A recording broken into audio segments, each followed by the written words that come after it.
then within these wires, the coils, induced potential difference produces. Induced potential difference produces. This is also described as change in flux.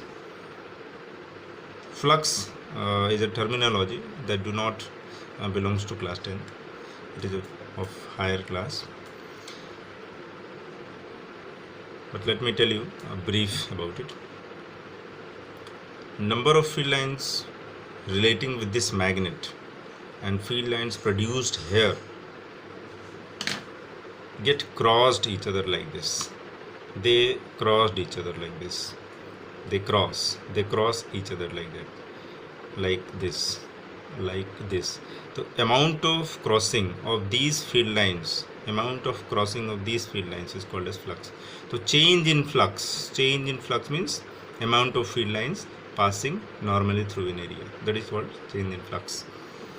So magnetic field of this one and momentary magnetic field of this one crosses each other, due to which induced potential difference produces here.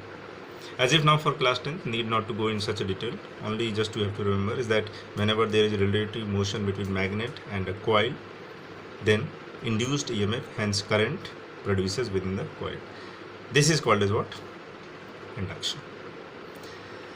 When this happens, the pointer of the galvanometer will deflect like that. When it comes like that, pointer will be in this way.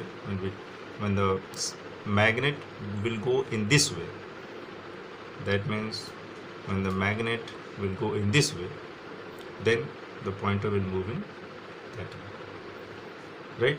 So whenever there is a relative motion between coil and a magnet, then induced potential difference will be produced. This phenomenon is called as induction.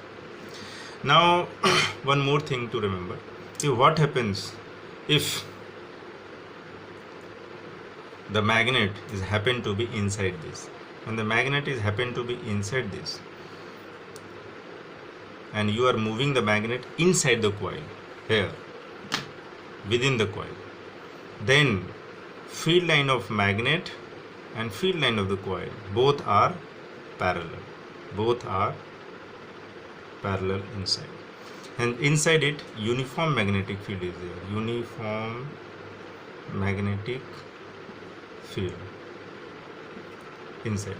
So whenever you move a magnet inside the coil, within the coil, inside the coil, then there will not be any crossing. That will be like that. Parallel lines are coming like that. They are not crossing. Crossing is like that. When the field lines comes, they go like that. This is not crossing. This is parallel. So whenever parallel field line is there within inside, even though you are moving the magnet inside the coil, there will no induced potential difference, hence no deflection will be there. So question comes in the examination, okay, what will be the induced EMF when magnet is moved inside the coil?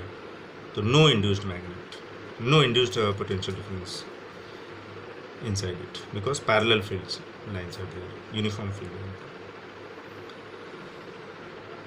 This is all about induction. Thank you.